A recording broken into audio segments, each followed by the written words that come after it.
parlementaires, mesdames, messieurs les ministres, d'abord merci monsieur Germain pour l'accueil que vous avez bien pu réserver à la délégation dans un contexte de relations bilatérales entre nos pays particulièrement excellent en raison de l'approfondissement de nos coopérations au cours des dernières années sur l'ensemble des sujets que vous venez d'évoquer.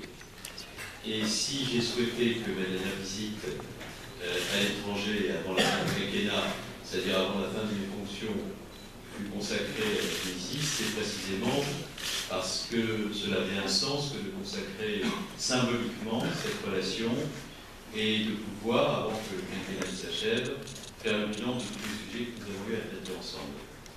Vous avez indiqué à l'instant à quel point la lutte antiterroriste constituait un sujet de préoccupation commune. Nos deux pays ont été frappés. Lorsqu'ils l'étaient, ils ont été solidaires face à l'épreuve et les coopérations se sont considérablement renforcées de telle sorte à ce que nous puissions éradiquer le terrorisme partout où il sévit et partout où il sème l'effroi et la désolation. C'est la raison pour laquelle, cette année, nous aurons près de 132 actions de coopération en matière de lutte antiterroriste, couvrant la totalité du champ des questions qui peuvent faire l'objet du renforcement de nos liens pour être plus efficace contre les groupes djihadistes, après que 191 actions depuis le début de l'attentat nous avaient amené à agir ensemble dans le cadre d'une coopération extrêmement étroite entre le service de police et de renseignement. Vous avez exprimé à juste titre la préoccupation commune que nous avons concernant certains conflits ou certaines difficultés régionales qui peuvent appeler une intervention diplomatique forte et conjointe. C'est le cas notamment de la Libye. Ce que vous avez dit à l'instant correspond tout à fait à ce qu'est la préoccupation et la ligne française. Des accords ont été signés en 2015, des accords de Sirach, ces accords doivent être appliqués.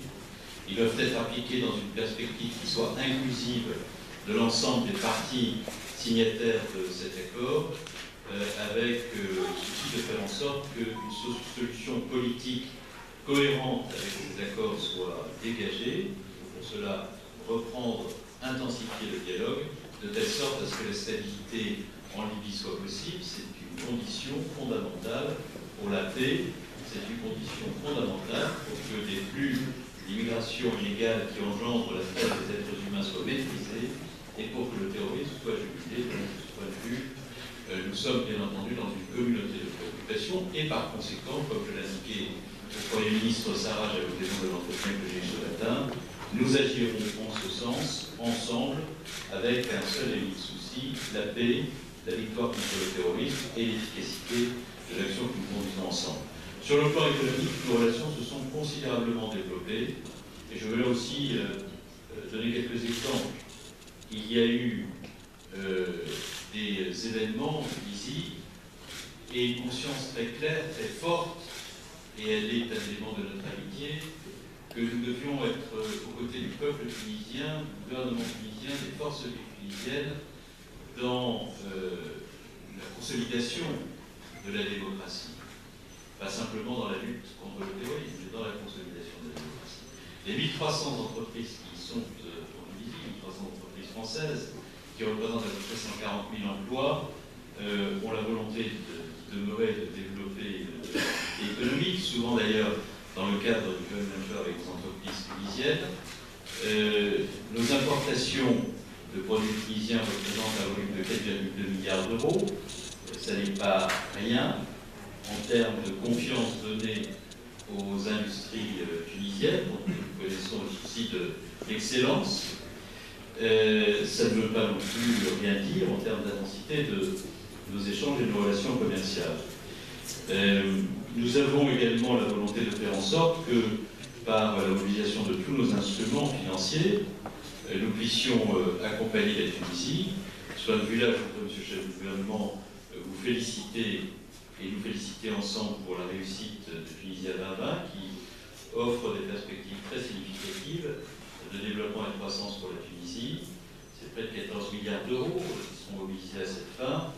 Et tout cela témoigne de la grande confiance que nous avons dans l'économie tunisienne et la capacité pour elle de connaître la croissance, l'emploi et le développement et la compétitivité. Bien entendu, l'AFD est également présente aux côtés des entreprises tunisiennes. C'est près de 735 millions d'euros mobilisés par l'Agence française de développement aux côtés de 50 grands projets industriels et économiques tunisiens. Et nous avons structuré ensemble des filières d'excellence tunisienne, française, donc filière d'excellence désormais franco-tunisienne lorsque la coopération a été à l'œuvre, dans le domaine de l'agroalimentaire, dans le domaine du numérique, je l'ai constaté avec bonheur ce matin en rencontrant les chefs d'entreprise, dans le domaine de la santé, il y a des enjeux considérables dans votre pays, à la fois industriels et en termes de besoins, et nous serons là ensemble pour y faire face. Je veux